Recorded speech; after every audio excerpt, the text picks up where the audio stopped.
Halfway between Puerto Vallarta and Guadalajara, 6 armed men in balaclavas blocked Highway 70, forcing a tour bus onto a remote dirt road. Their plan was routine: rob the Americans, ransom the wealthy ones, disappear into the mountains. The leady hijacker pressed his pistol against the driver's temple. Cold steel, hot breath, the scent of cheap cologne mingling with gunpowder. But before we jump back into the video, let us know where you're watching from. And if you're enjoying this story, don't forget to subscribe, because I have something really special for you tomorrow. And now, back to the video. "Drive," he hissed in accented English. "Next turn, no heroics." But he failed to notice the calm breathing, the situational awareness, the subtle assessment of threats in the driver's eyes. The slight tightening around his mouth wasn't fear. It was calculation. Ray Mercer didn't flinch when the cold metal touched his skin. His hands gripped the wheel at precisely 10 and 2, thumbs resting lightly against the faux leather. Through the rearview mirror, he counted. 22 tourists, 6 visible gunmen, 2 pickup trucks blocking the road ahead. The bus lurched onto the dirt path, dust billowing behind them. Frightened whispers from the tourists grew to panicked murmurs. An elderly woman clutched her husband's arm. A young couple held each other, the woman silently crying. A businessman in the front row kept reaching for his phone, stopping each time when he caught the gunman's glare. "Please," a middle-aged woman with a Midwestern accent pleaded. "We're just tourists. We don't want trouble." "Shut up." The second gunman waved his AK-47 wildly. His eyes were bloodshot, pupils dilated, high on something. Unpredictable. Dangerous. Ray catalogued it all. The weakness in the hijacker's stance, the way the leader kept glancing at his watch, the nervous finger placement on triggers. Amateur work, except for 2 of them. The quiet ones. They moved differently. Military training, maybe. The road curved upward into dense vegetation. Mountains rose in the distance, shadowy and imposing against the late afternoon sky. Perfect place for an ambush. No cell coverage. No witnesses. "How much further?" Ray asked, his voice betraying nothing of what coursed beneath. Not fear. Something else. Entirely. The leader didn't answer, just jabbed the gun harder against Ray's temple. Strange, how familiar this all felt. Like slipping into old shoes. Uncomfortable at first, then a perfect fit. It had been 7 years since Ray had been in combat. 7 years since he'd traded his tactical gear for a commercial license. 7 years of running from the nightmares, the empty spaces where friends should be. The bus rounded another bend, and Ray saw it. An abandoned mining facility. Rusted equipment. Crumbling concrete structures. No escape routes.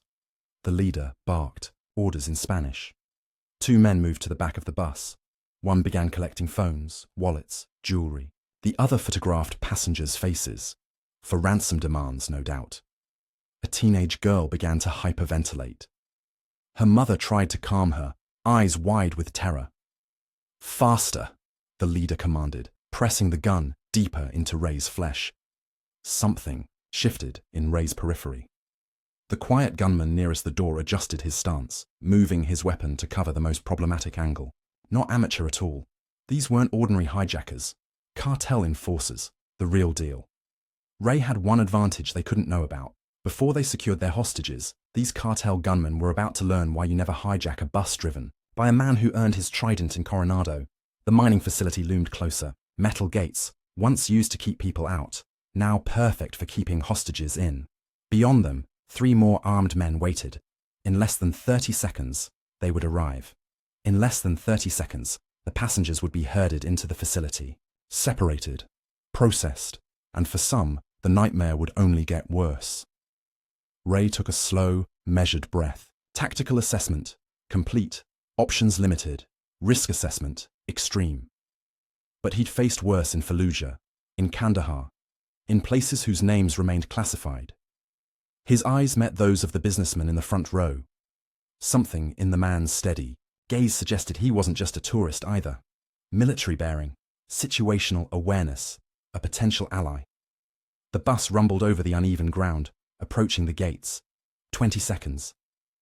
Ray's muscles tensed imperceptibly. Years of training distilled into this moment.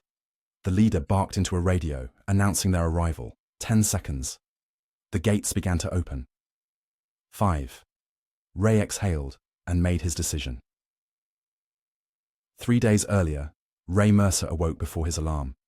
A habit 15. Years of military service had permanently etched into his system. 4:47 a.m. The small apartment in Puerto Vallarta was quiet, except for the distant sound of waves breaking against the shore and the ceiling fan's gentle whir overhead. He sat up, running calloused hands over his face. No nightmares today. A small victory. The apartment was Spartan. A bed, a dresser, a small kitchen table with a single chair. No photographs adorned the walls. Nothing personal except a worn trident insignia in a small wooden box on his nightstand. Ray didn't need much. Simplicity meant fewer attachments. Fewer attachments meant less pain when it was time to move on. He performed his morning routine with military precision. 50 push-ups, 50 sit-ups, a 5-mile run along the beach while the rest of the world still slept. Cold shower, black coffee. By 6:30 a.m., he was reviewing his schedule for the week. Today, a local day tour. Tomorrow, free. The day after, the 7-day tour from Puerto Vallarta to Mexico City. 22 passengers, 8 scheduled stops, a routine. He'd done dozens of times. His phone buzzed. A text from Miguel, the operations manager at Viva Mexico Tours.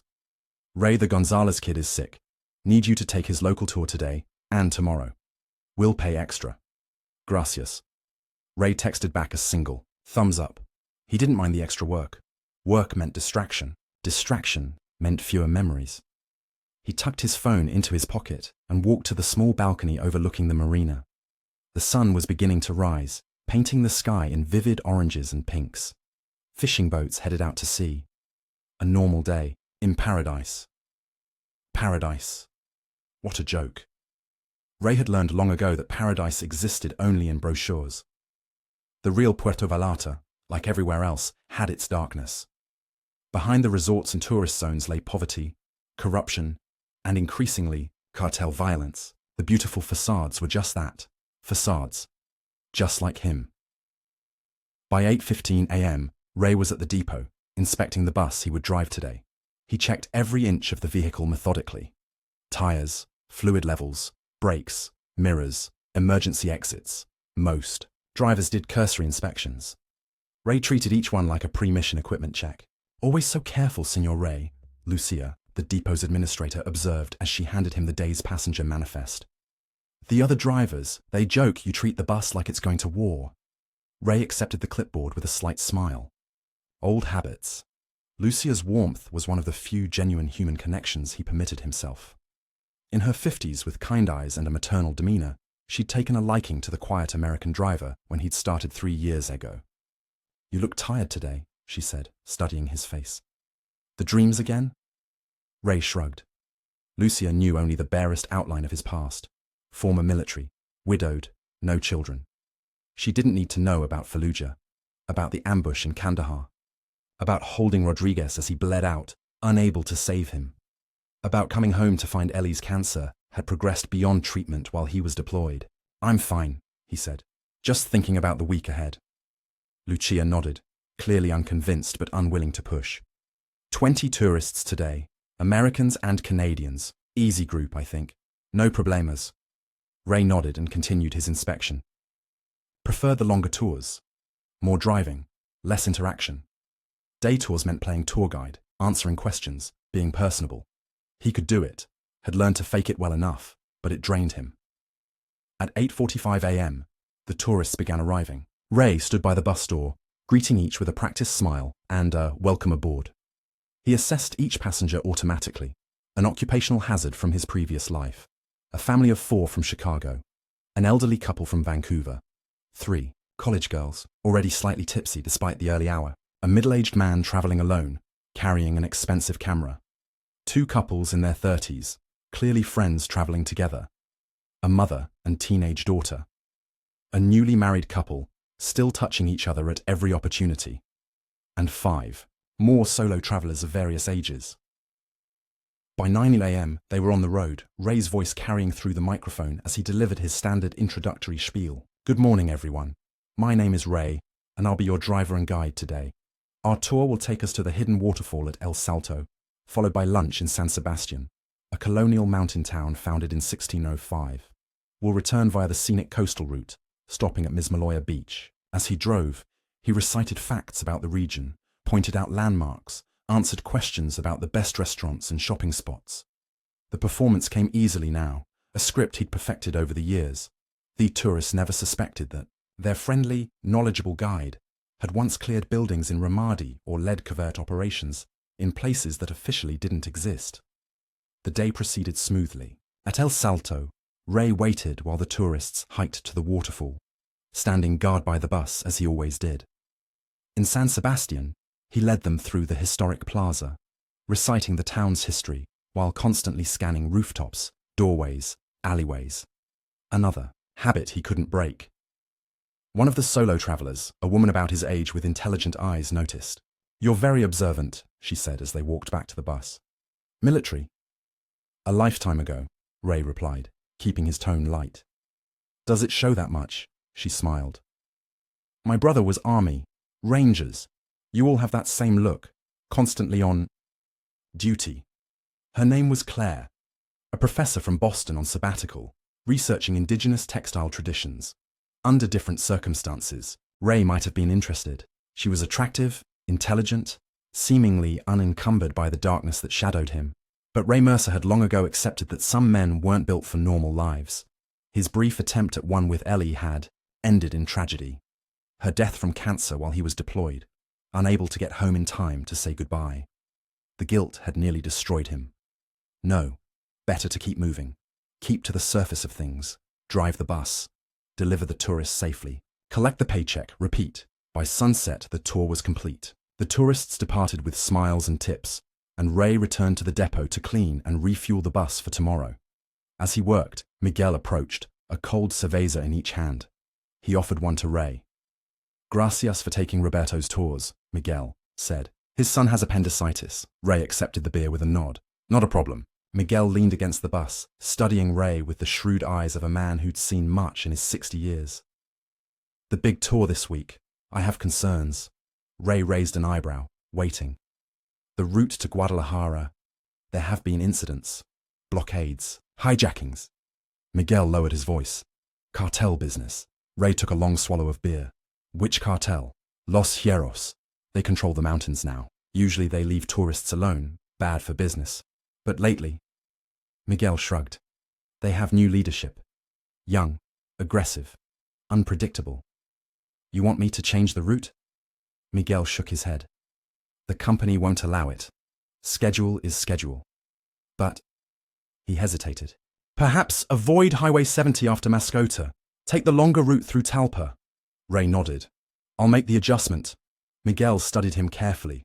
"Most drivers, I would tell them to surrender if stopped. Comply. No heroes. But you..." He trailed off, leaving the implication hanging. "I'll keep them safe," Ray said simply.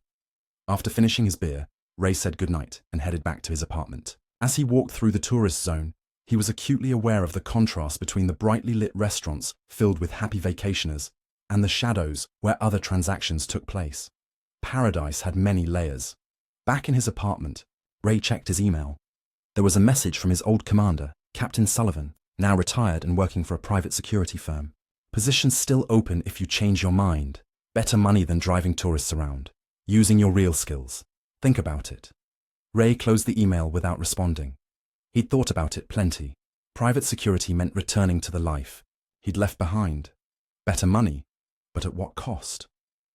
He'd seen too many former teammates slide from legitimate security work into the grey areas, protecting drug shipments, training militias, assassination contracts disguised as threat removal. No, driving tourists might not engage his true skills, but it was honest work, clean work, work that didn't add to the red in his ledger.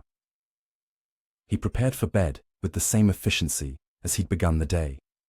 As he lay down, his thoughts turned to the upcoming 7-day tour. Miguel's warning about Los Hierros cartel activity troubled him more than he'd let on. Unlike most bus drivers, Ray followed the news obsessively, particularly regarding cartel movements. Los Hierros, the Irons, had emerged from a splinter faction of the Jalisco New Generation cartel 3 years ago. Their leader, a former GAFE Special Forces operator known as El Doctor, had established a reputation for unusual brutality and effective counter-surveillance tactics. military trained, dangerous. Ray's last military intelligence briefing before retirement had included mention of Mexican special forces, operators going rogue, joining cartels, bringing sophisticated tactical knowledge with them. The game had changed from the old days of simple drug running. If Los Hierros were involved in hijacking tourist buses, there was a calculated strategy behind it. Tourists meant American attention. American attention meant pressure on the Mexican government. Pressure meant leverage. Ray closed his eyes, quieting his mind with the breathing techniques the Navy psychologist had taught him after his third tour. Tomorrow would be another day tour. Then, the longer assignment. One day at a time. Stay alert. Stay focused. Just before sleep claimed him, Ray's thoughts drifted to the passengers he would transport on the 7-day tour. Strangers whose lives would be temporarily in his hands. People with families, dreams, futures. People like Ellie. Like Rodriguez. Like all those he couldn't save. This time would be different. This time, he would get everyone home safe.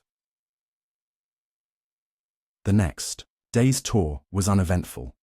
Different tourists, same script. Ray performed his role flawlessly, all while gathering information. At each stop, he casually questioned local vendors about road conditions, police presence, unusual activity. The responses confirmed Miguel's concerns. Increased military checkpoints, reduced police patrols in certain areas, local buses being rerouted. That evening, after returning the bus, Ray visited a bar frequented by local drivers and guides. The place was dimly lit, smelling of beer and fried food. He took a corner table, nursing a single beer for hours while listening. The conversations around him painted a troubling picture. 3 local buses hijacked in the past month. A family of American tourists briefly detained at an illegal checkpoint, released after paying taxes. A German photographer who wandered too far from the tourist zone, found 3 days later, minus his cameras and with broken fingers. The federales do nothing, complained one taxi driver. They are either paid off or too afraid. It is El Doctor, another replied, lowering his voice. He is sending a message. This territory is now Los Hierros territory. Ray absorbed the information silently. When he finally returned to his apartment, he made a decision. He opened his closet and moved aside the hanging shirts, revealing a small safe embedded in the wall. The combination, Ellie's birthday, opened it with a soft click. Inside was a Glock 19, 3 magazines of ammunition, and a tactical knife. Ray had obtained them through channels better not examined too closely. Mexico's gun laws were strict, but Ray had learned long ago that proper preparation outweighed legal niceties when lives were at stake. He checked the weapons meticulously, then returned them to the safe. He hoped he wouldn't need them. Experience suggested otherwise. Before sleeping, Ray pulled out his laptop and studied the passenger manifest for the 7-day tour. 22 names, 22 lives. He memorized each, then researched the route. Again, identifying potential choke points, escape routes, safe houses, just preparation, just in case. Morning arrived with troubling news. Ray's phone buzzed with a news alert, a shootout between Los Hierros gunmen and police in Mascota, exactly where his tour would pass tomorrow. 3 officers dead. The gunmen escaped. Ray dressed quickly and headed to the depot earlier than usual. He needed to speak with Miguel to suggest postponing the tour. But when he arrived, he found the operations manager arguing with a man in an expensive suit, Victor Nava, the company owner. It is bad for business to cancel, Nava was saying. The tourists will want refunds. We lose money. But the risk, Miguel began, is minimal, Nava cut him off. The violence was in the town, not on the highway. The police will have extra patrols now. Ray approached and both men fell silent. Ray, Miguel said, you heard the news? Ray nodded. I think we should consider rerouting or postponing. Nava shook his head firmly. The company position is clear. The tour proceeds as scheduled. The federales assure me the highways are safe. The way he said federales made Ray suspicious. Nava's connections with local officials had always seemed too convenient, too friendly. And if there's trouble? Ray asked. Nava's smile didn't reach his eyes. You are a professional, Senor Mercer. I'm sure you will handle any situation appropriately. He checked his gold watch. Now, if you'll excuse me, I have meetings. As Nava walked away, Miguel sighed heavily. I am sorry, my friend. His word is final. Ray nodded. I understand. Be careful tomorrow, Miguel said, gripping Ray's shoulder. No heroics, eh? Just drive. Always, Ray replied, though they both knew it for the lie it was. As Ray performed his pre-trip inspection, his mind was working through contingencies. If Nava wouldn't change the route officially, Ray would make the decision himself once they were on the road. Better to face Demon's anger than risk passengers' lives. By noon, the bus was ready. Ray went home to pack for the week-long trip.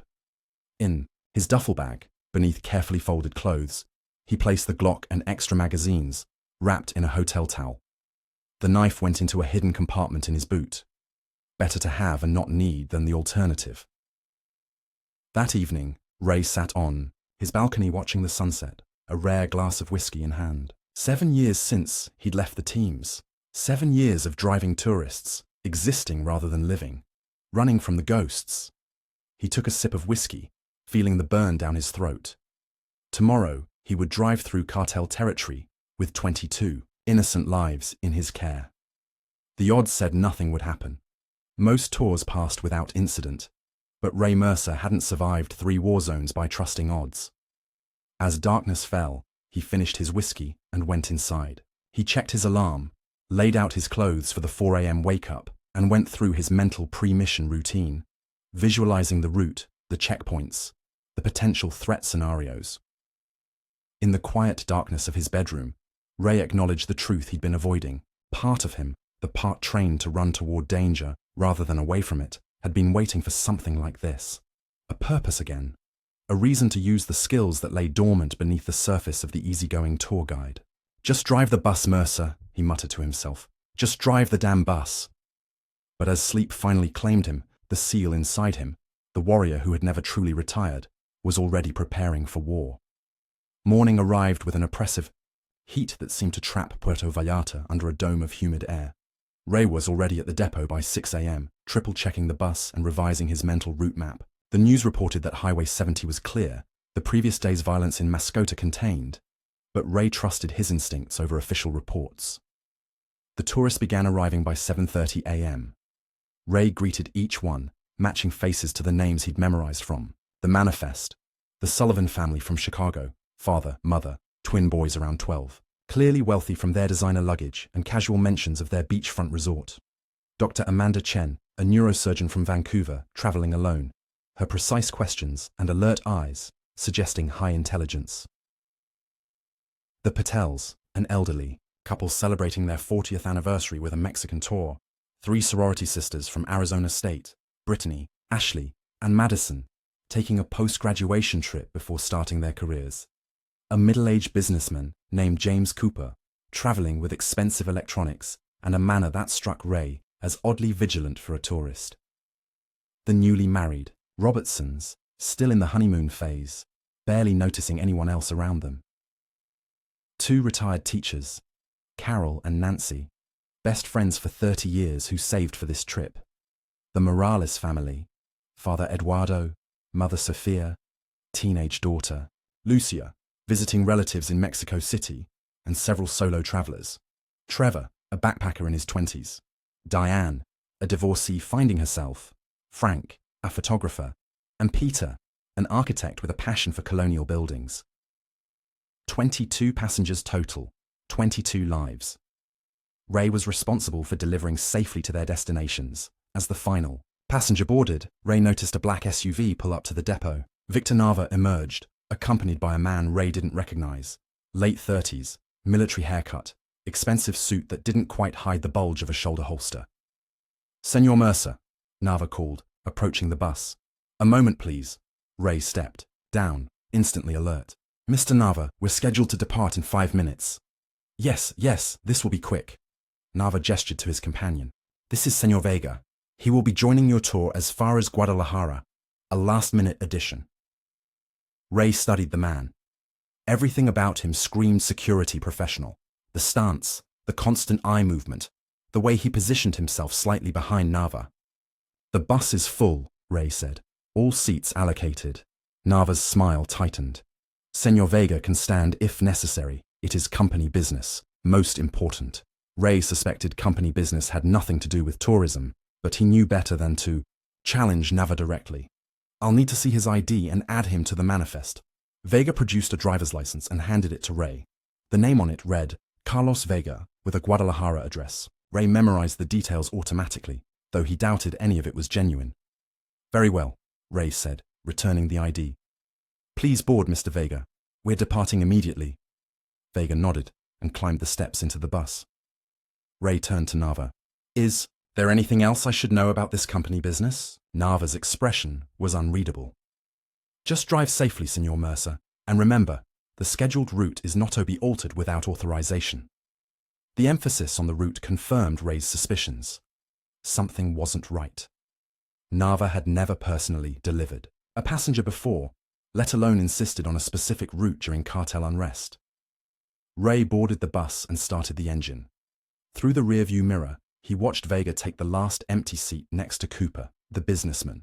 The two men exchanged a glance that seemed loaded with meaning. As the bus pulled away from the depot, Ray keyed the microphone for his standard welcome speech, all while processing the new variables. Vega's presence. Nava's insistence on the route. Cooper's reaction to Vega. Ladies and gentlemen, welcome aboard Viva Mexico Tour number 457, Puerto Vallarta to Mexico City. I'm Ray Mercer, your driver and guide for the next 7 days. He delivered the safety information, the itinerary overview, and the first day's schedule while his mind worked on the real problem. His first instinct was to follow Miguel's suggestion and divert through Talpa once they're far enough from Puerto Vallarta. But Vega's presence complicated matters. If the man was Nava's security, or worse, connected to whatever was happening along Highway 70, any deviation would be immediately reported. The first 2 hours passed without incident. Ray maintained his tour guide persona, pointing out landmarks and answering questions as they traveled southeast toward Mascota. The atmosphere on the bus was relaxed, tourists taking photos of the spectacular mountain scenery and chatting amongst themselves. Only Ray noticed how Vega periodically checked his phone, how Cooper kept scanning the roads ahead, how both men maintained situational awareness that typical tourists lacked. At the scheduled rest stop in San Sebastian, Ray maneuvered next to Cooper, while the other passengers used the facilities and purchased snacks. Military? Ray asked quietly, pretending to check something on the bus's side mirror. Cooper's expression didn't change. Former. You? Same. Navy. Cooper nodded slightly. Army. Rangers. Something's wrong with this tour, Ray said. The new passenger, the owner's insistence on the route, I know. Cooper glanced around to ensure no one was listening. I'm not just a businessman, private security contractor now. Here is a favor for a client's daughter. He nodded toward one of the sorority girls, Madison. Her father's a senator, Cooper continued, received threats after supporting increased border security measures, worried they might try to grab her here. I'm her protection, traveling separately. Ray processed this new information. You're armed, Cooper nodded almost imperceptibly. Colt, 1911. Mexican permit. Completely legal. You, Glock 19. Less legal. Cooper's lips twitched in what might have been a smile. Our driver's a Boy Scout. The cartel hijacking buses in this region, Los Hierros. They're led by a former Mexican Special Forces operator, Ray said. If they hit us, it won't be amateurs. All the more reason to change the route, Cooper replied. Agreed, but our unexpected passenger complicates that. Cooper studied Vega, who was standing apart from the group, scanning the surroundings while pretending to smoke a cigarette. I don't like his presence. Doesn't fit. Me neither. Keep an eye on him. I'll try to divert after Mascota. If he objects, I'll handle it, Cooper said with quiet certainty. The rest stop-ended, and the passengers reboarded. Ray checked his watch. 11:23 a.m. They would reach Mascota by noon and the critical junction where he planned to divert from Highway 70 by 12:30 p.m. As they approached Mascota, Ray noticed increased military presence. Humvees at intersections, soldiers checking vehicles. The atmosphere in the town was tense, locals hurrying about their business rather than lingering in the usually bustling plaza. Ray keyed the microphone. Folks, we'll be making a brief stop in Mascota. Please remain on the bus due to the security situation. We'll continue to our lunch destination shortly.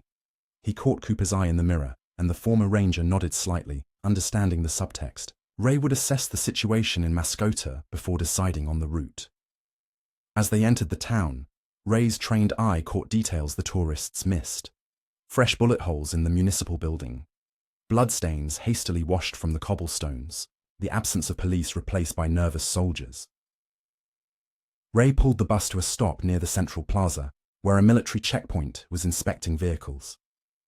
A young lieutenant approached. "Documentos, por favor." Ray provided his license and the tour manifest. The officer studied them carefully, then looked up at the bus full of tourists. "Americanos?" he asked. "Sí, turistas," Ray replied. "Going to Guadalajara." The lieutenant's expression tightened. "Highway 70 is not recommended today. Señor, recent activity." He glanced around before lowering his voice. "Los Hierros, you understand?" Ray nodded. "Is there a safer route?" "Through Talpa. Longer, but safer." The lieutenant returned the documents. "I would not take tourists on Highway 70 today." "Gracias," Ray said, accepting the paperwork. "We'll reroute." As the lieutenant walked away, Ray noticed Vega on his phone, speaking urgently in hushed Spanish. When he caught Ray watching, he quickly ended the call. Ray made his decision. The safety of 21 innocent passengers outweighed whatever company business Vega represented. He would take the Talpa route, even if it meant confrontation. He pulled away from the checkpoint and keyed the microphone. "Ladies and gentlemen, due to security concerns, we'll be taking an alternate route to Guadalajara through Talpa. This will add approximately 1 hour to our journey, but the scenery is well worth it." In the mirror, he saw Vega stiffen, eyes narrowing. Cooper noticed too, his hand casually dropping to his side, closer to his concealed weapon. As they approached the junction, where Highway 70 continued straight, and the Talpa Road branched right, Ray prepared for Vega's objection, but it never came. Instead, just before the turn, Vega received another call. Whatever he heard caused him to curse under his breath. Ray took the right turn toward Talpa. For several tense moments, he waited for Vega to challenge the decision. But the man remained seated, eyes now fixed on the road ahead, tension visible in every line of his body. The road to Talpa was narrower, winding through dense forest and steep mountain passes. Ray drove carefully, aware that the less traveled route presented its own risks: landslides, poor road conditions, fewer chances for assistance if needed. After 20 minutes on the Talpa Road, Ray began to relax slightly. Perhaps Vega had accepted the route change. Perhaps Cooper's presence had deterred whatever the man might have planned. It was at precisely this moment, as they rounded a sharp bend, that Ray saw it. A logging truck overturned across the entire width of the road, blocking their path completely. Ray immediately sensed the trap. The truck's position was too perfect, the timing too convenient. His hands tightened on the wheel as he scanned for options. The road was too narrow to turn around. The drop-off to the right was steep, at least 200 feet down to a rocky streambed. The left side rose sharply, a wall of rock and dense vegetation. He slowed the bus to a stop 50 yards from the truck. Through the windshield, he could see no driver, no workers attempting to clear the obstruction. Just an abandoned logging truck placed precisely to block their path. "Ladies and gentlemen," Ray announced, keeping his voice calm. "It appears we have an obstruction ahead. Please remain seated while I assess the situation." He caught Cooper's eye in the mirror, a silent communication passing between them. Cooper gave an almost imperceptible nod, his right hand now resting on his lap, ready. Ray stood, turning to address the passengers directly. "I'll just step out and see what's happening. Please stay." His words cut off as he noticed Vega was no longer in his seat. The realization came a split second before the man emerged from the bus's bathroom area, pistol drawn. "Everyone stay in your seats," Vega commanded, his accent now heavily Mexican, the polished businessman persona abandoned. "This is happening whether you cooperate or not. Your choice how many people get hurt." The passengers froze, shock and confusion, giving way to fear. One of the sorority girls began to cry. The Sullivan twins clung to their mother. Ray remained standing, hands visible, mind racing through options. Cooper remained seated, waiting for an opening. "You," Vega said, gesturing to Ray with his pistol, Drive forward to the truck slowly. Ray hesitated, calculating angles, distances, the risk to passengers if he made a move now. Now! Vega shouted, pressing the gun against Madison's head. Or the senator's daughter gets it first. Cooper tensed, but Ray gave him a warning look. Not yet. Too risky. Ray returned to the driver's seat and slowly advanced the bus toward the logging truck. As they approached, Hess saw movement in the tree line. Men with rifles emerging from cover. 6 of them. Balaclavas covering their faces. Tactical vests. Military-grade weapons. Los Hierros had found them despite the route change, which meant the ambush had been planned for either route, which meant they had inside information. Ray glanced at Vega. Not Nava's security after all. A cartel plant, meant to ensure the bus took the correct route into the trap. Ray had outmaneuvered him by taking the Talpa road, but the cartel had prepared for that contingency. As the bus came to a stop 20 feet from the logging truck, the armed men approached from both sides, weapons raised. Vega opened the door from inside, greeting the leader with a nod. "Everyone stays calm, everyone stays alive," the leader announced in heavily accented English as he boarded. "This is just business." Ray watched through the mirror as the passengers, terrified faces, registered what was happening. A hijacking, a kidnapping, their worst nightmare. The leader made his way to the front of the bus, studying each passenger briefly. When he reached Ray, had pressed his pistol against Ray's temple. "Drive," he ordered. "Take the maintenance road behind the truck. No tricks." Ray nodded once, compliant for now. His eyes met Cooper's in the mirror, a silent agreement passing between them. They would wait for the right moment. Assess the situation. Plan. Act. The leader barked orders in Spanish, and 2 men moved the barrier blocking the narrow dirt road that branched off behind the logging truck. Ray turned the bus carefully onto the rough track, heading deeper into the mountains, away from any chance of rescue or assistance. As the bus bounced over the uneven terrain, Ray's mind shifted fully into combat mode. Halfway between Puerto Vallarta and Guadalajara, 22 lives now depended on his ability to become again what he once was. Not a tour guide, but a warrior. The Navy SEAL, who had been dormant for 7 years, was awake now, calculating, planning, preparing toe strike. The cartel had made a fatal mistake. They had hijacked a bus without realizing who was behind the wheel, and they would pay for it. The dirt road wound deeper into the mountains, each bump and rut sending jolts through the bus. Ray drove, carefully, maintaining a steady pace while mentally mapping their journey. 15 minutes since the hijacking. No cell service, no passing vehicles, complete isolation. 6 hijackers total, 4 on the bus, 2 following in a mud-splattered pickup truck. All armed with AR-15s except the leader, who carried a custom Kimber 1911 with pearl grips, a showpiece weapon that suggested ego over practicality. The leader stood near Ray, occasionally barking orders in Spanish to his men. Ray understood every word but kept his face impassive, playing the role of the frightened bus driver who only knew tourist guide Spanish. "Separate the men and women when we arrive," the leader was saying. "Check all phones, jewelry, wallets. If Fagnon has a satellite phone, find it." The youngest hijacker, barely 20, replied nervously. "What about the Americano? The one El Doctor wants." The leader glanced at the Sullivan twins. "We'll know when we check IDs. Remember, we need the Sullivan kid alive and unhurt. The rest are negotiable." Ray's jaw tightened imperceptibly. The pieces clicked into place. This wasn't a random hijacking, it was a targeted kidnapping. One of the Sullivan twins was the primary objective. The other passengers were just collateral, potential ransoms or disposable complications. He caught Cooper's eye in the mirror. The former ranger was listening too, his Spanish evidently good enough to follow the conversation. Cooper gave a slight nod toward the Sullivan family, confirming Ray's assessment. The road curved sharply upward, the bus engines straining against the gradient.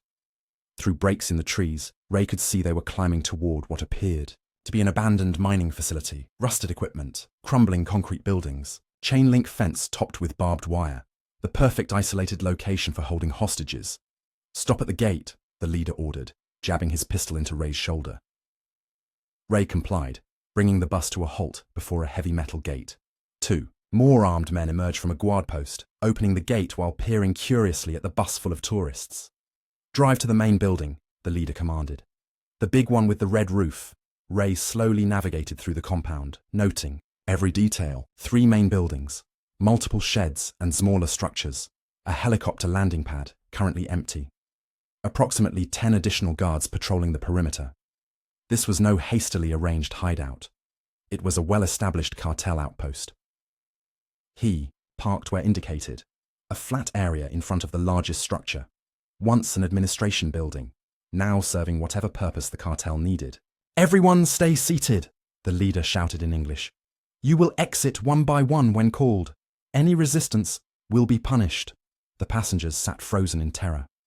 The Sullivan mother clutched her sons protectively. The elderly Patel couple held hands, the wife quietly crying. One of the sorority girls, Brittany, was hyperventilating while her friends tried to calm her. Ray needed more time, more information, more leverage. "Please," he said, adopting a submissive tone. "I need to check the engine. This road was too rough. I heard something break." The leader regarded him suspiciously. "You think I'm stupid? Stay in your seat." "The bus won't start again if something's damaged," Ray persisted. "You'll be stuck with 23 people and no transportation."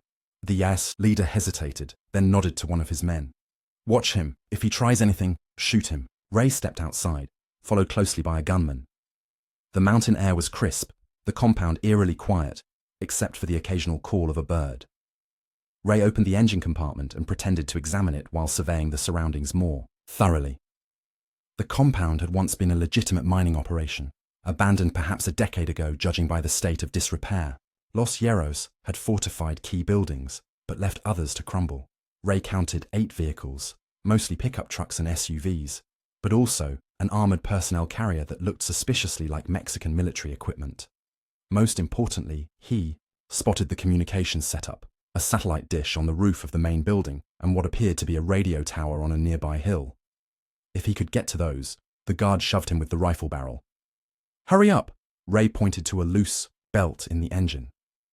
"This needs tightening or we'll be stranded." He reached for his toolkit, movements deliberate and non-threatening. As he worked, 2 black SUVs with tinted windows pulled into the compound. From the way the guards straightened their postures, Ray knew someone important had arrived. The lead vehicle stopped near the bus. The rear door opened, and a man stepped out, tall, lean, dressed inexpensive tactical clothing rather than cartel flash. His face bore a distinctive scar from right temple to jaw, his eyes hidden behind mirrored sunglasses despite the mountain shadows. El Doctor had arrived. Ray closed the engine compartment, tools clutched in his hand. For a brief moment, he considered an immediate move. He could eliminate the guard beside him with the wrench, grab his weapon, create enough chaos to give Cooper a chance to act inside the bus. But the odds were still overwhelming. Too many variables. Too many innocents at risk. No, this would require precision, patience.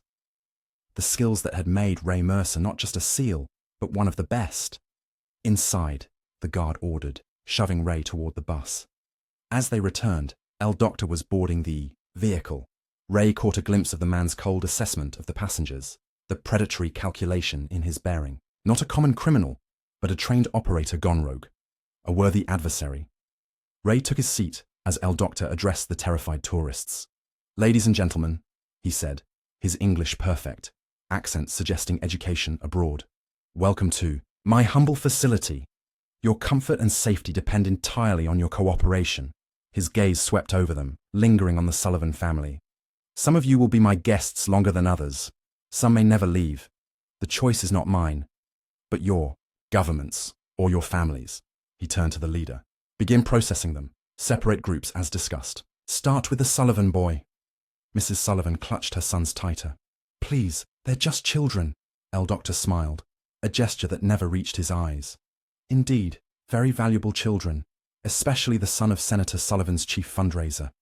Ray's eyes narrowed slightly. Not the senator's daughter, as Cooper had thought. The target was one of the Sullivan twins, the sons of someone connected to a U.S. senator. High-value political leverage. El Doctor turned to leave, then paused, studying Ray with sudden interest. "The driver. Check him thoroughly. He seems unusual." Ray kept his expression neutral, but inwardly, he knew the clock was ticking. Once they discovered who Hiraly was, any advantage of surprise would be lost. The time for assessment was ending. The time for action was approaching. The passengers were herded from the bus into the main building, men and boys directed to the right, women and girls to the left. Armed guards watched every movement, fingers resting on triggers. Ray noted Cooper being roughly searched, the gunman finding and confiscating his concealed Colt. Cooper's face remained impassive, but his eyes met Ray's briefly. A silent communication. That said, "I'll find another weapon. Be ready." The Sullivan twins were separated from their mother, her screams echoing through the compound as they were taken to a different building entirely. The cartel men handled them without unnecessary roughness, but with firm intent. These were valuable commodities to be preserved. Ray was pushed into a small office where 3 men waited. The leader from the bus, a wiry man with a laptop, and a hulking enforcer whose knuckles bore the telltale scars of a man who enjoyed causing pain. "ID," the leader demanded, holding out his hand. Ray handed over his wallet. The man with the laptop began entering Ray's information. Raymond James Mercer, he read aloud. 46 years old, Puerto Vallarta address, Florida driver's license. Hetty Ped. Rapidly, searching databases, Ray maintained the appearance of a frightened civilian, shoulders slightly hunched, eyes downcast. Inside, however, he was mapping the compound's layout from memory, calculating distances, identifying vulnerabilities. The man frowned at his laptop. His Mexican work permit is legitimate, 5 years with the tour company. "Background?" the leader asked, more typing. "Before Mexico, unclear. Some commercial driving in Florida, U.S. Navy veteran." The man looked up. Nothing unusual. Ray suppressed a smile. His real service record was classified. The sanitized version available to public databases mentioned only his basic service, not his time with the SEALs, or his operations in areas that officially never saw American boots on the ground. The leader studied Ray suspiciously. "Why did you change route through Talpa? Who told you?" "The military checkpoint in Mascota," Ray answered truthfully. "They said Highway 70 wasn't safe." The leader slapped Ray hard across the face. "You are lying! Who warned you about the ambush?" Ray feigned confusion. "What ambush? I'm just a bus driver. I follow what authorities tell me." Another blow, this one drawing blood from his lip. "You think we're stupid? Someone tipped you off. Was it Miguel? That old man has been causing problems." Ray realized they were talking about his operations manager. The cartel suspected an information leak. "I don't know what you're talking about," Ray insisted. "Miguel just approves the schedule. The lieutenant in Mascota told me to take the Talpa route. Ask your own man. He was on the bus." The leader paced, agitated. "Vega was supposed to ensure you took Highway 70. You changed routes.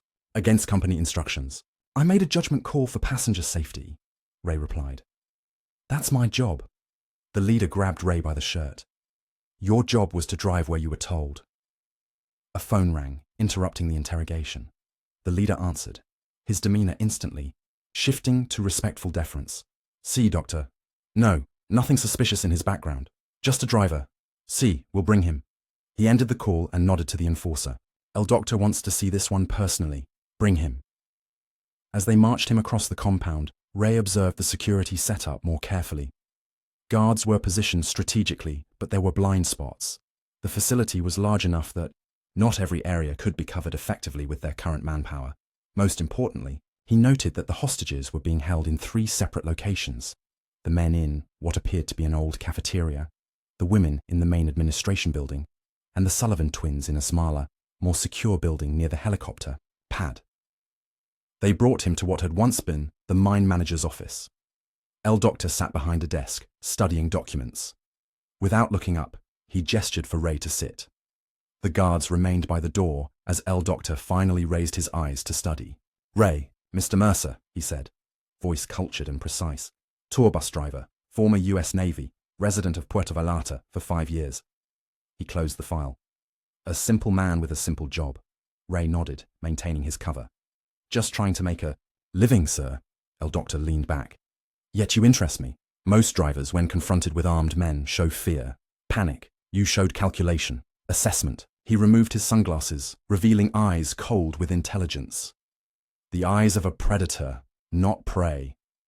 Ray forced a nervous swallow. "I served in the Navy. You learn to stay calm." "The Navy," El Doctor repeated. "Where?" "Aircraft carrier, USS Nimitz, engineering department." Doctor smiled thinly. I see. He reached for a satellite phone. We shall verify this, of course. I have contacts who can access the real military records, not the public versions. Ray knew his cover would soon collapse. He needed to act before that happened, but not recklessly. The lives of 22 innocent people depended on his next moves. While we wait, Doctor continued, perhaps you can be useful. The senator's fundraiser is proving reluctant to believe we have his son. A video call would convince him. He nodded to a guard. Bring the Sullivan boy. Ray's mind raced. A video call meant communications equipment, a potential opportunity. Minutes later, a guard returned with one of the Sullivan twins, the boy's face streaked with tears but otherwise unharmed. Please, the boy pleaded. I want my mum. I want my brother. Soon, Doctor said with false kindness. First, a quick call to your father. He set up a laptop, establishing a secure connection. Ray watched carefully as Doctor entered passwords and connected through what appeared to be an encrypted satellite link. A man's face appeared on screen, haggard with worry. Tommy? Tommy, are you okay? Dad, the boy cried. They took us. They have guns. I'm handling it, son, Mr. Sullivan assured him, voice cracking. Just do what they say. I'll get you home. Doctor moved into frame. Now you see we have your son, Mr. Sullivan. Your cooperation with the senator regarding the border security bill will ensure his safe return. You have 48 hours. He ended the call abruptly and nodded to the guard. Return the boy to his brother. As they led Tommy away, Doctor turned his attention back to Ray. Now, Mr. Mercer, let us continue our discussion about your naval career, while my men verify your background. Ray knew the clock was ticking. Once they discovered his real identity, his value would shift from disposable driver to high-value threat. He needed to make his first move soon, very soon. The verification call came 90 minutes later. Ray had spent the time answering Doctor's increasingly detailed questions about his fictional naval career, carefully maintaining his cover while searching for opportunities. When the satellite phone rang, Doctor answered with anticipation. His expression shifted from confidence to suspicion as he listened. Are you certain? He asked, eyes fixed on Ray. Check again. Different databases. He listened a moment longer, then ended the call. It seems, Mr. Mercer, that your naval record is strangely classified beyond what a simple engineer's would be. Doctor's tone had changed, the polite veneer evaporating. Why would that be? Ray shrugged. No idea. Maybe a clerical error. Ellie. Doctor studied him silently, then opened a drawer and removed a pistol, placing it deliberately on the desk. I was not always Doctor, he said conversationally. Once I was Captain Alejandro Vasquez, Grupo Aeromóvil de Fuerzas Especiales, Mexican Special Forces. I recognize a fellow operator when I see one. His scarred face twisted into a cold smile. Perhaps not a simple engineer after all. Ray knew his cover was compromised. The question now was how much they knew and how to use their uncertainty to his advantage. Special operations, he admitted, changing tactics. But retired, just a bus driver now. Doctor's eyes narrowed. Which unit? Classified, Ray replied. But I'm no threat to you. That life is behind me. We shall see. Doctor pressed a button on his desk phone. Bring me the passenger manifest and IDs. Moments later, the leader entered with a folder containing the collected identification. From the tourists, Doctor examined each one carefully until he came to Cooper's. James Cooper, he read. Businessman from Chicago. He looked up at Ray. Another coincidence? 2 American special operators on the same bus? Ray kept his expression neutral. I don't know what you're talking about. Doctor's laugh was without humor. The moment my men found his weapon, I had him investigated. Former US Army Ranger. Now works for a private security firm frequently employed by politicians and wealthy businessmen. He tossed Cooper's ID onto the desk. You expect me to believe this is coincidence? Ray realized he needed to pivot his strategy. Not coincidence. He's protection for the Sullivan kid. I was hired as backup driver. Doctor cocked his head. Interesting theory. So you admit you are more than a simple bus driver? I take jobs sometimes, Ray said, allowing a hint of mercenary pragmatism into his voice. Protection details, driving, secure packages, Cash work. Yet you made no move when we took the bus, El Doctor observed skeptically. 2 operators against your men? Those aren't winning odds. Ray leaned forward. Look, I'm a professional. No heroics. The job was to get the kid to Mexico City safely. I failed. Now I'm just trying to stay alive. El Doctor considered this, finger tapping thoughtfully on his pistol. If true, perhaps we can do business. Always need men with your background. Ray sensed an opportunity forming. I go where the money is. No loyalty to the Sullivans beyond the contract. A mercenary with flexible morals, El Doctor smiled thinly. A familiar species in our world. He rose, gesturing for Ray to follow. 2 guards fell in behind them as they exited the office and walked across the compound. Your friend Cooper has been less cooperative, El Doctor said as they entered the white building where the male hostages were held. Perhaps you can persuade him that cooperation offers better prospects than resistance. In a small room off the main holding area, Cooper sat zip-tied to a metal chair, face bruised but defiant. His eyes widened slightly at the sight of Ray walking unrestrained alongside El Doctor. Your colleague has made a sensible decision, El, Doctor told Cooper. He recognizes which way the wind blows.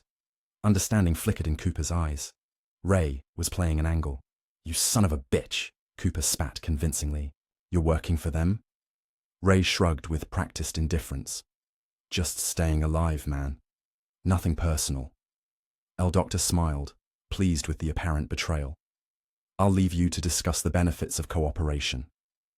He turned to Ray. Convince him. If he agrees to work with us, both of you will be well compensated. Once alone with Cooper, except for a single guard at the door, Ray moved closer, speaking quietly. They know who we are. Playing along buys us time. Cooper gave an imperceptible nod. The kids. Separate building, heavily guarded. They want the father to pressure some senator about a border bill.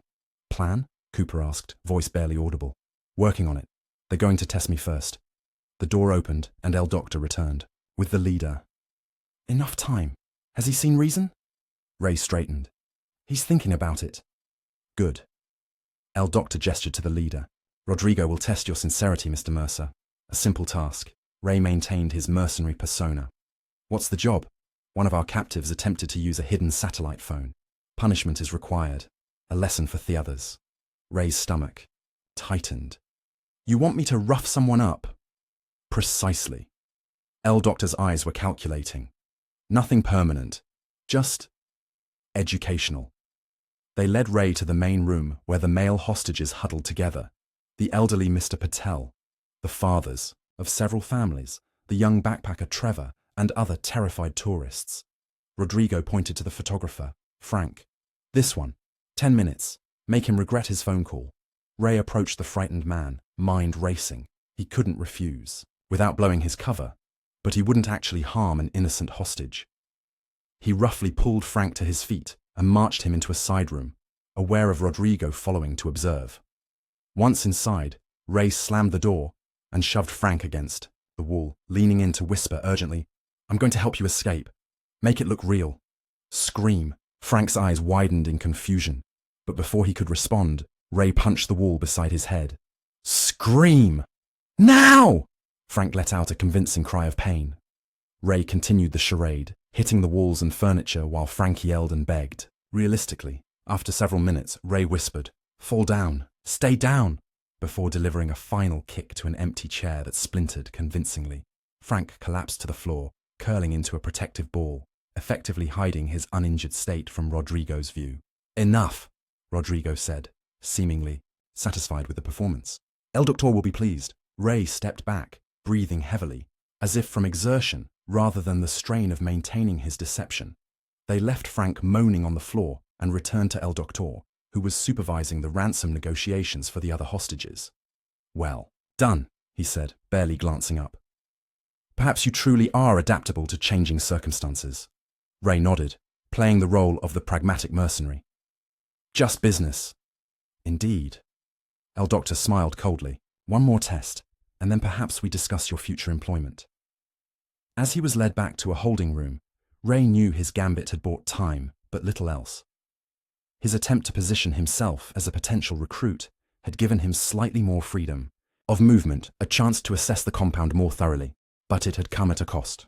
The other hostages now viewed him as a traitor. Cooper alone knew the truth, and the real test, he suspected, would be far worse than a staged beating. El Doctor was too experienced an operator to be easily fooled. The first attempt at resistance had failed. The next would need to be decisive.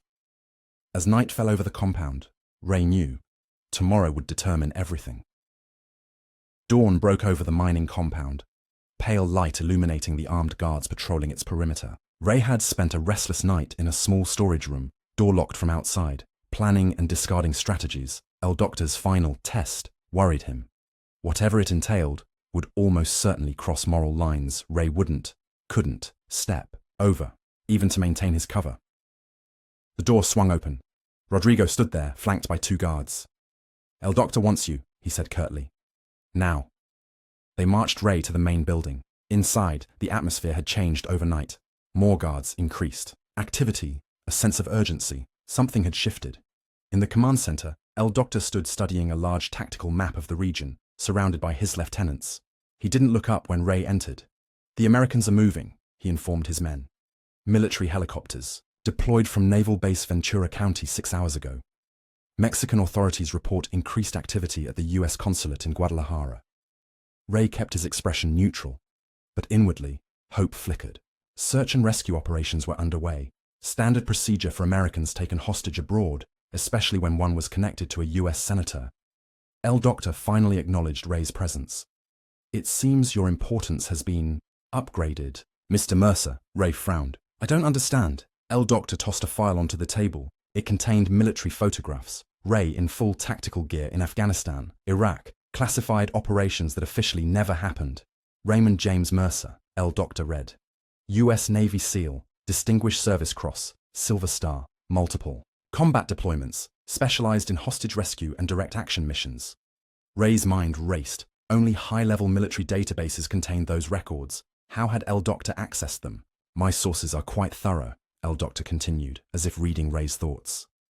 Once we had your identity, certain contacts in the U.S. military provided enlightening information. Contacts in the U.S. military. A mole. Someone feeding classified information to the cartel. You're not just any SEAL, El Doctor said, circling Ray like a predator. You're the one who led the raid on the Jalisco cartel compound in 2015. Operation Kingpin. 23 cartel members killed, including Jorge Salazar, my mentor. Ray remembered the operation vividly.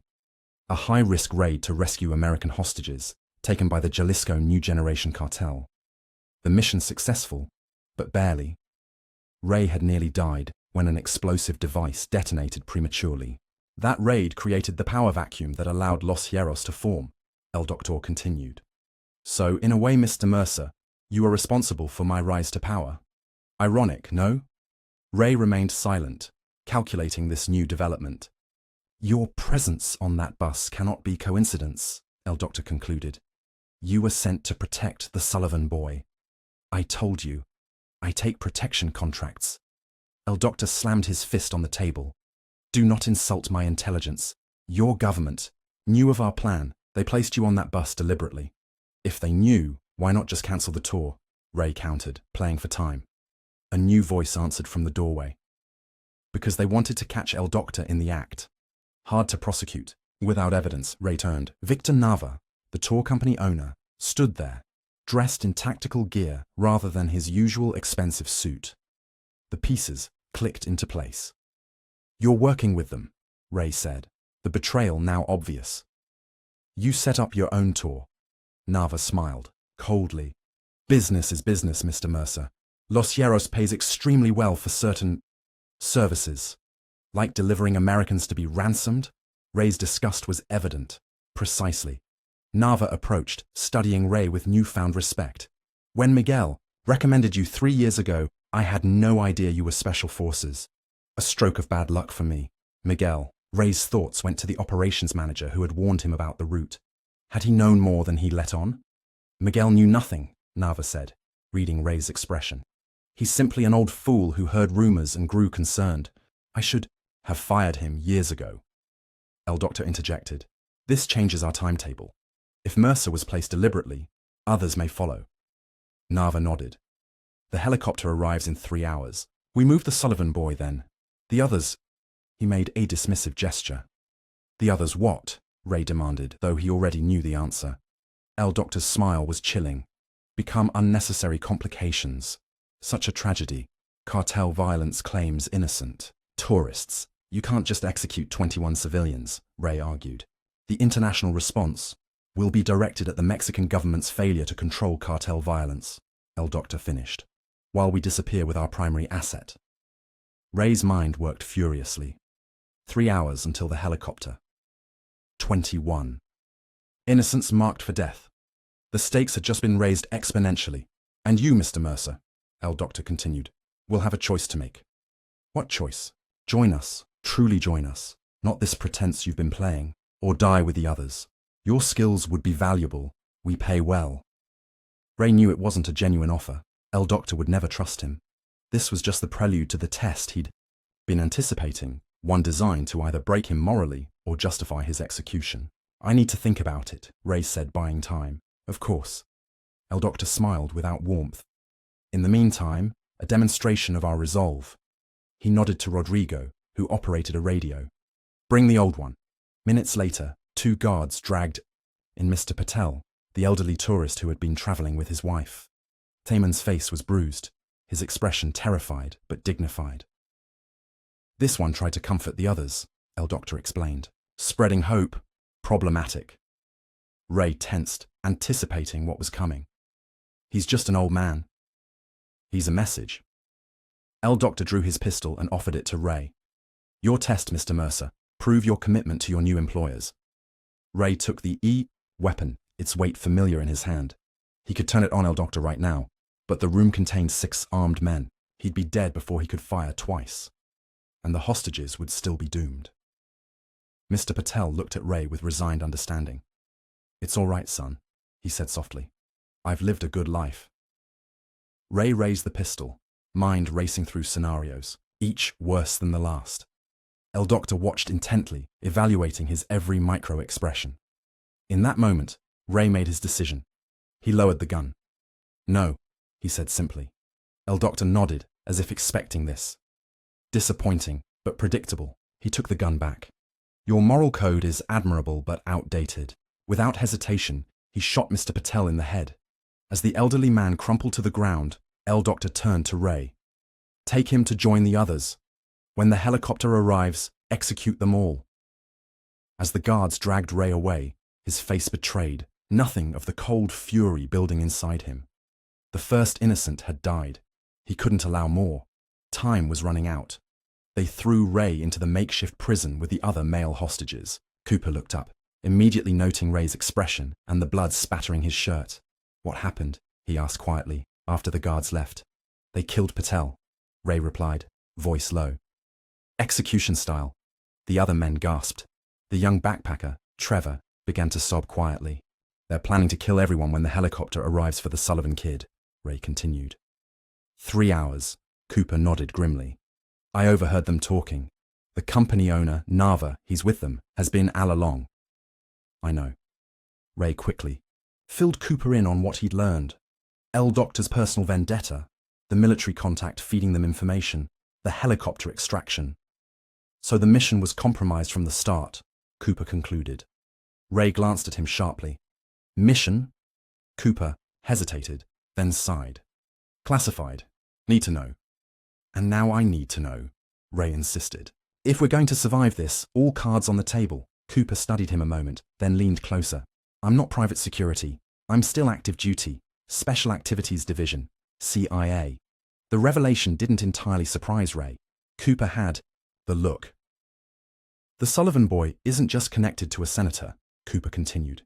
His father is the primary developer over new border surveillance system, quantum computing, drone integration, AI pattern recognition, game-changing technology.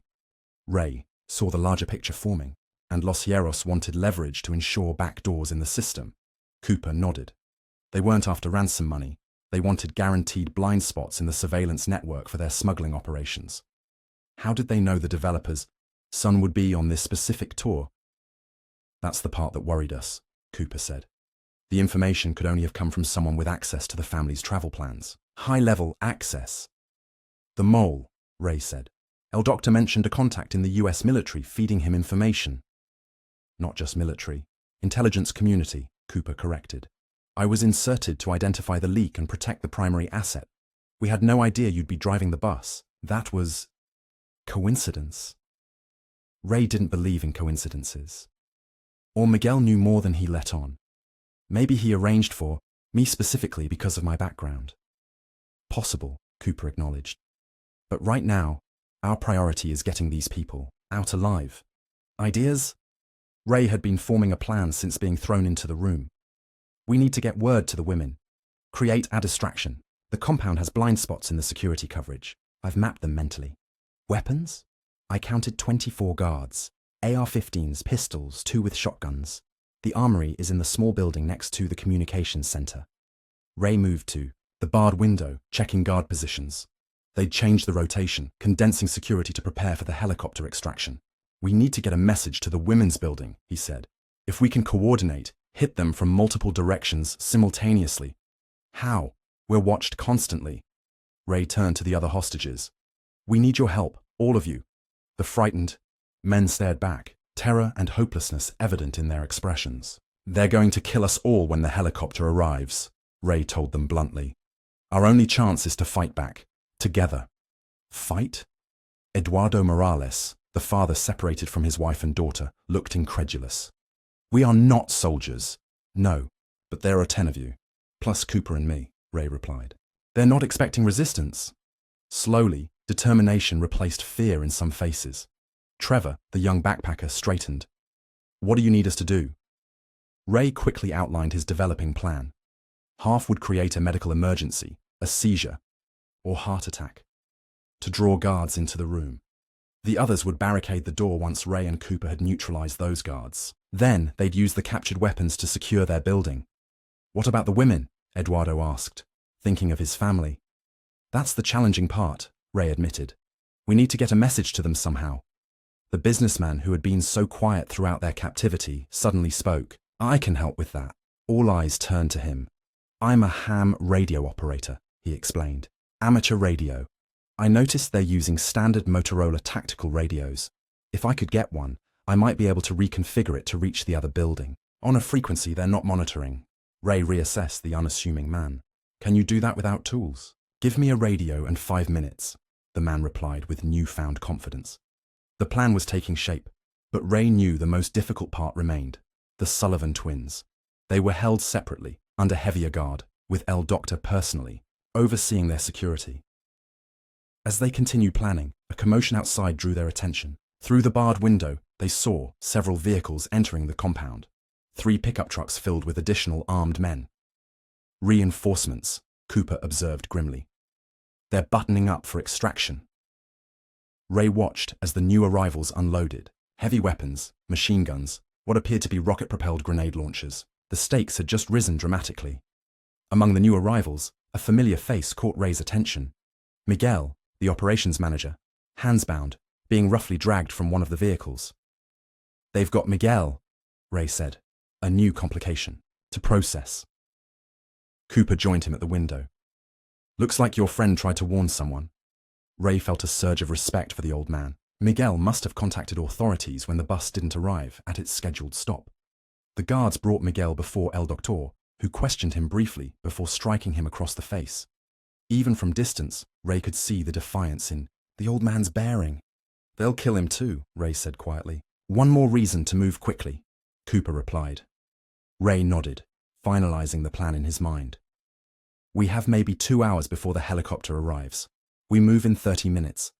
As the men began preparations, creating improvised weapons from broken furniture and briefing each other on their roles, Ray's thoughts turned to his time with the SEALs. His commander's words from Bud's training echoed in his mind. Plans are worthless, but planning is everything. When the shooting starts, adapt or die. Ray knew their hastily conceived plan had significant weaknesses: limited weapons, untrained civilians, multiple objectives: free the women, rescue the Sullivan twins, save Miguel, neutralize El Doctor. But they had surprise on their side, and desperation. and in Ray and Cooper, two of the most dangerous men ever to wear their nation's uniform. As they made final preparations, Ray caught Cooper's eye. "We're not going to make it, are we?" Cooper asked, quietly so the others couldn't hear. Ray's expression remained resolute. "Some of us will. That's the job." Cooper nodded, the understanding between warriors who had accepted their mortality long ago. Outside, El Doctor's men continued fortifying the compound, unaware that within their carefully constructed trap, the predator they had captured was preparing to strike. The real stakes were now clear to Ray. This wasn't just about surviving anymore. It was about ensuring as many innocents as possible made it home alive, even if he didn't. The plan went into motion with the precision of a military operation. Frank, the photographer who had previously helped Ray during the fake beating, collapsed to the floor in a convincing seizure. His body thrashed, foam from a hastily chewed soap bar bubbling at his lips. Trevor shouted for help, hammering on the door. "He's dying! Please, we need help!"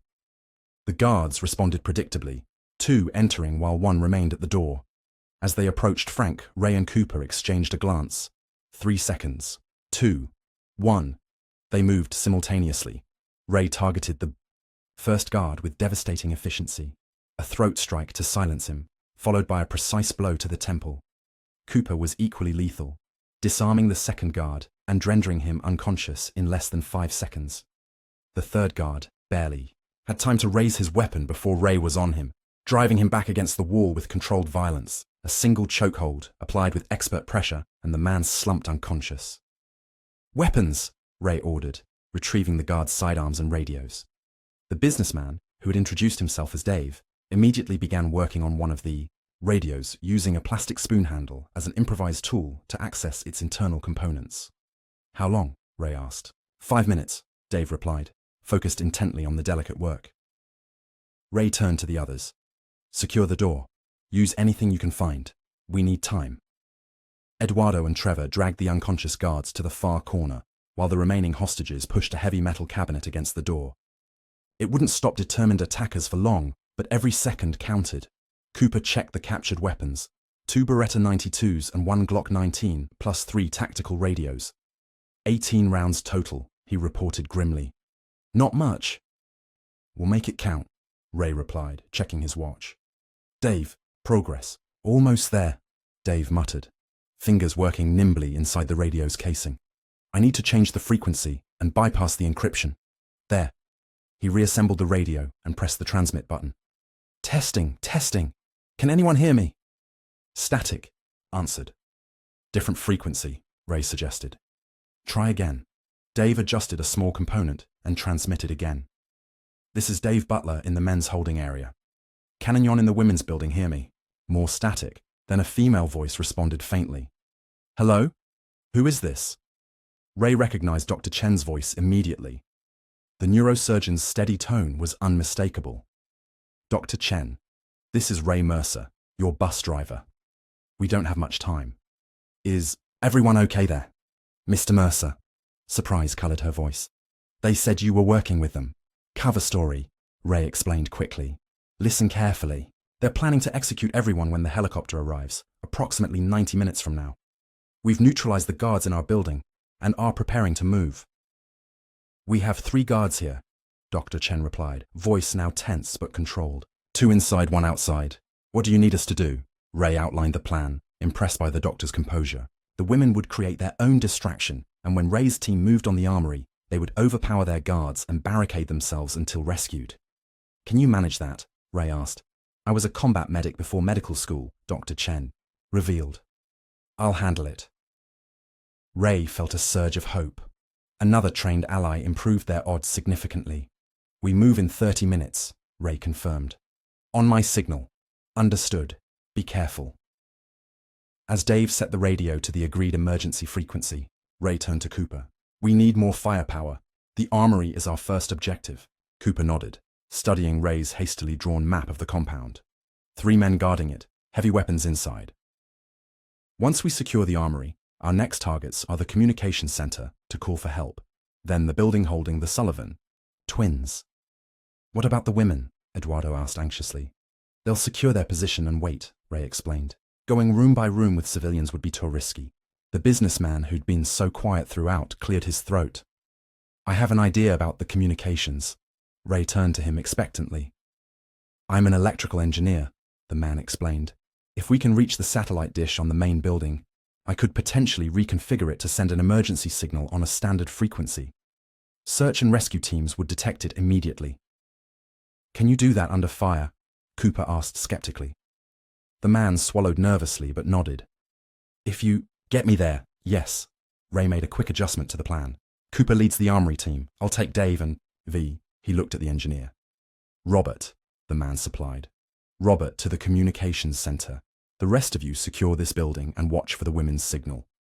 They spent the next 20 minutes preparing, tearing sheets into strips for makeshift restraints, creating distractions, rehearsing movements.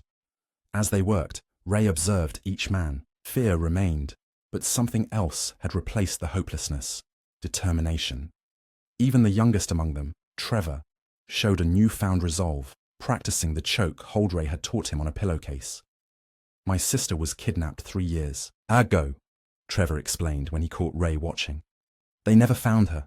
I won't let that happen to these people. Ray nodded, understanding the personal stakes that drove each of them. Eduardo, fighting for his family. Dave thinking of his radio. Club back home, counting on his unusual skill. The quiet Robert summoning courage he probably never knew he possessed. Ordinary people faced with extraordinary circumstances, rising to the occasion. With 10 minutes until the coordinated move, Ray made final checks. The unconscious guards were securely bound and gagged. The makeshift weapons, chair legs, broken glass, a fire extinguisher, were distributed. Everyone knew their role. Cooper approached, voice low. Even if we secure the armory and communications, El Doctor is the real problem. The man's former special forces. He'll have contingencies. I know, Ray replied grimly. He's mine. Personal? Cooper asked. Ray thought of Mr. Patel's execution, of Miguel's beaten face. It is now. A commotion outside interrupted them. Through the barred window, they saw Miguel being dragged across the compound toward the main building, barely conscious, face bloodied. They're going to kill him, Cooper observed. Ray's jaw tightened. Change of plan, we move now. He keyed the modified radio. Dr. Chen, execute immediately. Repeat, we are moving now. Her response was immediate. Understood. God be with you. Ray turned to the assembled men, their faces showing fear but also resilience. In that moment, he felt a familiar sensation, the calm clarity that preceded combat, the hyper-awareness that had kept him alive through countless operations. Remember, move quickly and decisively, he instructed. No hesitation. Stick to your assigned teams. If anything happens to Cooper or me, get to the armory, secure weapons, and protect the women and children. He checked his captured pistol one last time. Ready? Nods all around. Even the most terrified among them stood straighter now, committed. Ray pressed the transmit button 3 times, the agreed signal. Moments later, women's screams erupted from across the compound. The distraction had begun. Now, Ray ordered, and Cooper kicked the barricaded door open. The battle for survival was underway. Ray moved through the compound with lethal precision, Robert and Dave following close behind. The distraction from the women's building had drawn several guards away, allowing their small team to slip through the first security perimeter. In his element now, Ray was a different man than the quiet bus driver the tourists had known. Each movement economical, each decision instant. 2 guards appeared around a corner, 2 silenced shots from the captured Beretta, and they dropped. Take their weapons, Ray ordered, continuing forward without breaking stride. Dave grabbed an AR-15 and spare magazines. Robert, hands shaking slightly, took a pistol. I've never shot anyone, he whispered. Then don't, Ray replied. Just cover our backs. They reached the edge of the central area, the communications building now visible across 50 meters of open ground. 4 guards patrolled its perimeter, and through the windows, Ray could see monitoring equipment and 2 technicians. We need a diversion, Ray murmured, scanning for options. As if in answer, an explosion rocked the far side of the compound. Smoke billowed from the direction of the armory. Cooper's team had engaged. Guards shouted, several running toward the Chi.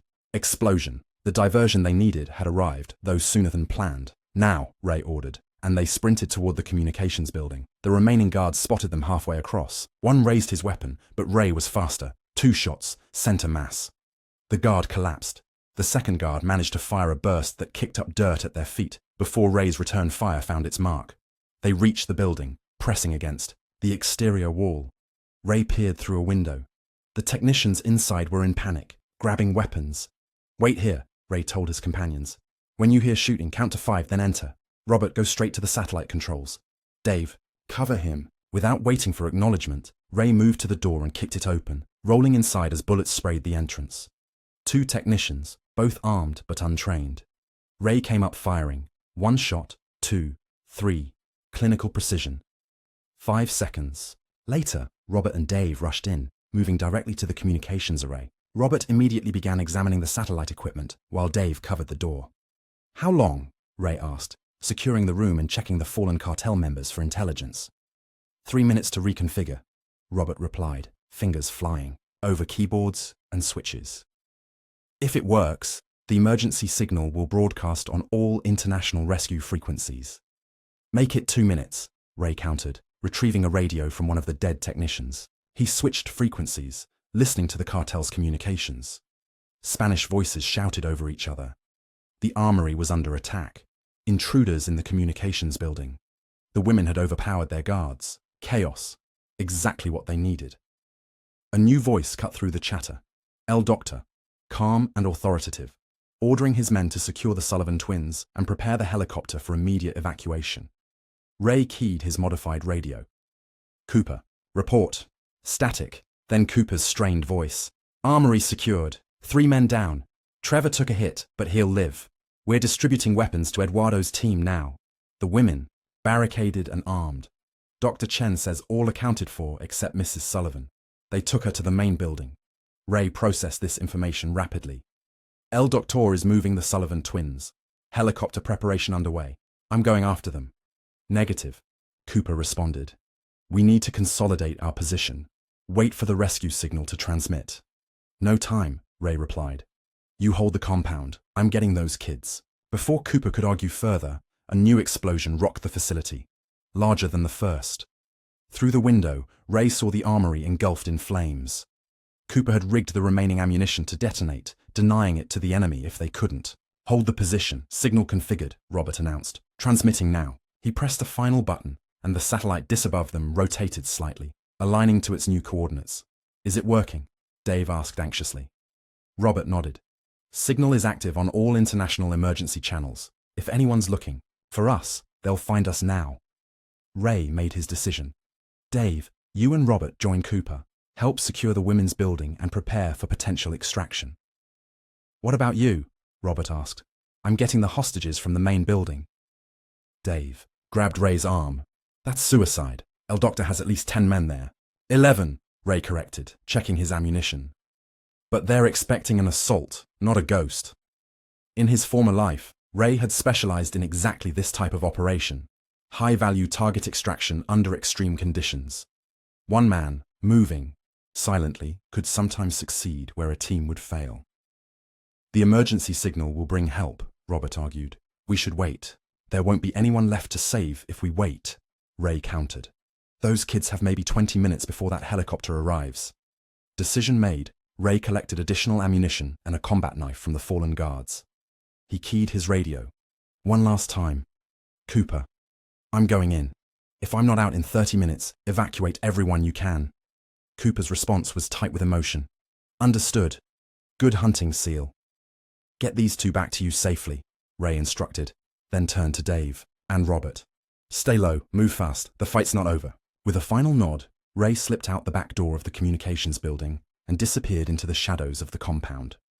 The main building stood 3 stories tall, its faded administrative grandeur now a fortress for El Doctor's operation. Ray approached from the blind side, having memorized the patrol patterns during his captivity. 2 guards at the rear entrance. 3 visible on the roof.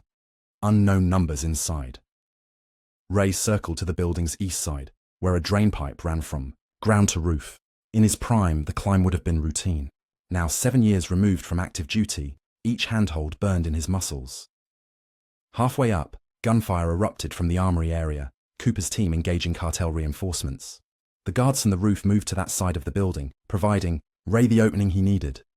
He reached the rooftop and slipped behind an air conditioning unit as two guards rushed past, focused on the firefight below. One clean stroke of the combat knife, and the third guard dropped silently.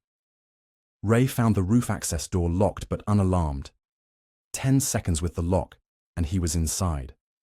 The third floor contained offices, now converted to sleeping quarters for cartel members. Most were empty, their occupants engaged in the battle outside. Ray moved silently down the central staircase to the second floor. Voices drifted from a room at the end of the corridor. El Doctor giving instructions. Ray edged closer, listening. 5 minutes until landing. Prepare the boys and their mother. Kill Mercer on sight. He's the priority target now. A familiar voice responded. Nava, the traitorous tour company owner. The helicopter pilot wants confirmation the landing zone is secure. Tell him we're handling a minor security breach. Nothing that will affect extraction. Ray scanned the corridor. 6 doors. The Sullivan family could be behind any of them. No time to check each room. A gamble then. Ray removed a captured flashbang grenade from his pocket. One chance to create enough chaos to locate and extract the hostages. He pulled the pin, rolled the grenade into the room where El Doctor was speaking, and flattened himself against the wall. The explosion was deafening, the flash blinding even from the corridor. Ray moved instantly, entering the room through the smoke, weapon raised. 4 men down, disoriented by the blast, El Doctor nowhere in sight.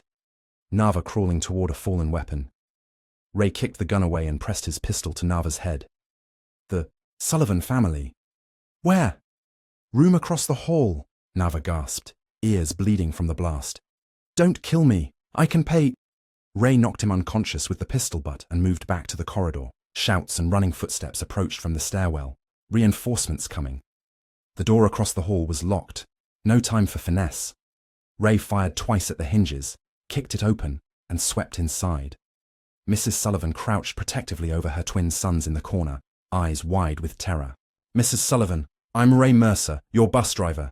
I'm getting you out of here. Recognition dawned in her eyes. They said you were working with them. Cover story, Ray replied, checking the window for an escape route. 3 floors up. No viable. Exit there. We need to move. Now. Gunfire erupted in the hallway. Cartel reinforcements exchanging fire with someone. Cooper must have entered the building. Ray positioned himself at the door, pistol ready. Stay down.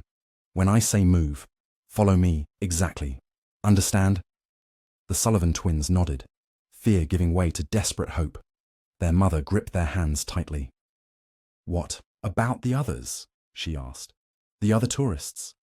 Safe for now, Ray assured her. But we need to... His words cut off as the door burst open. Ray raised his weapon, then froze. El Doctor stood there, blood streaming from a cut on his forehead. From the flashbang, pistol pointed not at Ray, but at the children. Weapon down, Mr. Mercer, he ordered calmly, or the senator loses his leverage. Ray calculated angles, reaction times, odds. No clear shot without risking the children. He slowly lowered his pistol. Kick it away, El Doctor instructed. Ray complied, mind still racing for options. El Doctor smiled thinly. So predictable, the hero charging in to save the innocents. He gestured with his weapon. Now we all take a helicopter ride together. The others go free, Ray demanded. That was the original deal. Circumstances have changed, El Doctor replied coldly. Now move. The helicopter lands in 2 minutes. As Ray was marched at gunpoint toward the stairs, the building shook with another explosion. Closer this time. Cooper's team pressing their advantage. But El Doctor seemed unconcerned, utterly confident, as he herded his high-value hostages toward the helipad. Ray had failed. The rescue attempt had stalled. The most dangerous moment of all was approaching. The helicopter. Extraction that would place the hostages permanently beyond reach. Time had run out. El Doctor marched Ray and the Sullivan family toward the helipad as gunfire intensified throughout the compound. The approaching helicopter's rhythmic thump-thump-thump echoed across the mountains. Your rescue attempt was admirable, but futile, El Doctor said, pressing his pistol against one twin's head. Some warriors never learn when they're defeated. Ray, seemingly compliant, was calculating distances and angles. One opportunity was all he needed. It came unexpectedly. Miguel, bloodied but defiant, had broken free from his captors during the chaos.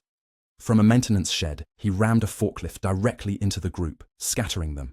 Ray reacted instantly, tackling Mrs. Sullivan and her children to safety as bullets flew. El Doctor fired twice, striking Miguel in the chest. The old man collapsed with a satisfied smile. He had given Ray his chance. "Run!" Ray commanded the Sullivans, shoving them toward Cooper's position as he engaged El Doctor. Two titans collided.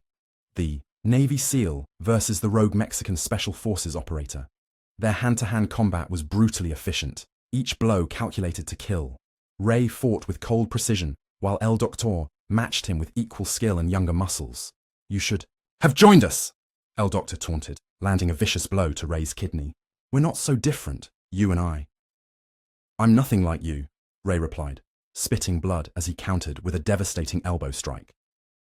The helicopter hovered overhead, cartel reinforcements rappelling down as Cooper's team converged on the helipad, creating a chaotic battlefield.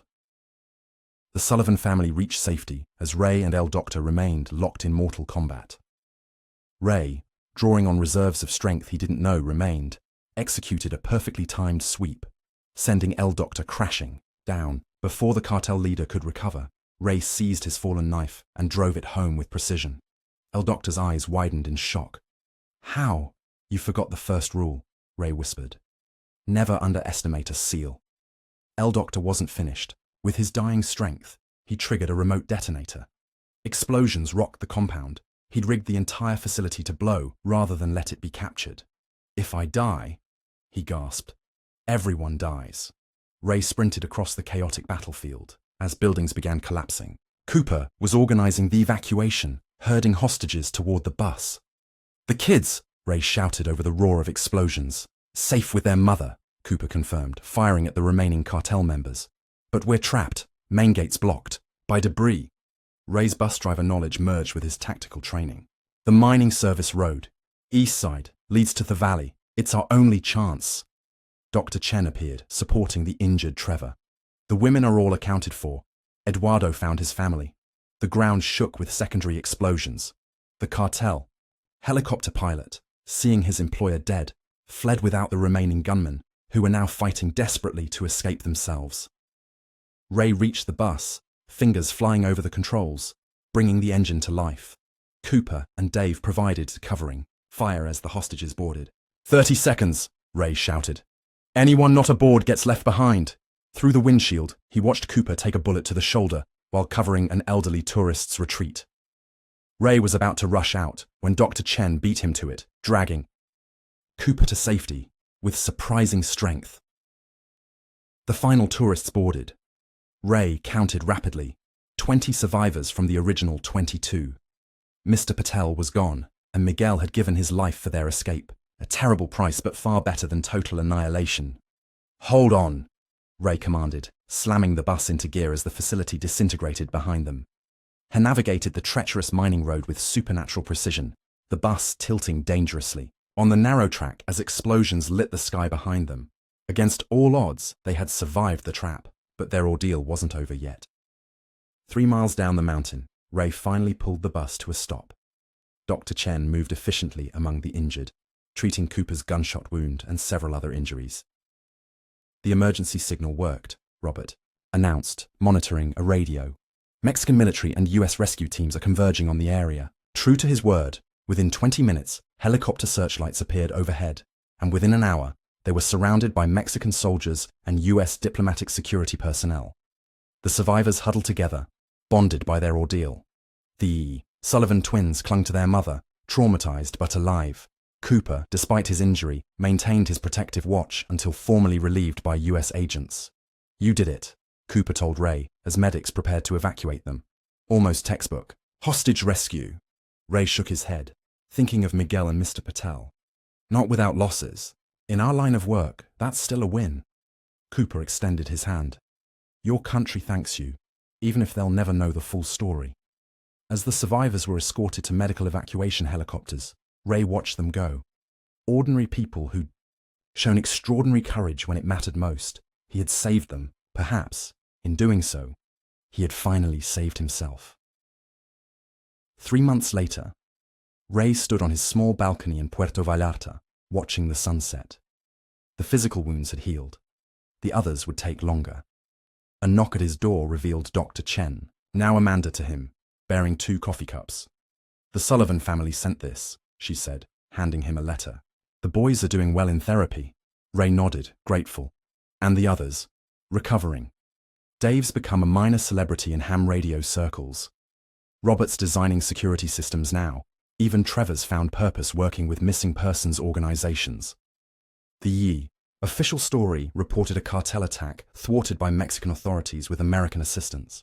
Ray's and Cooper's roles were classified, their actions unacknowledged publicly. Yet something had changed in Ray. The mission had awakened the part of him he'd tried to bury, not just the warrior, but the protector. "Captain Sullivan called again," Amanda mentioned casually. "The offer still stands." Ray gazed at the horizon, no longer seeing ghosts when he looked at the sea. "Maybe it's time to stop driving away from the past," he said quietly, "and start driving towards something else." Tomorrow would bring new choices, new purpose. For now, that was enough.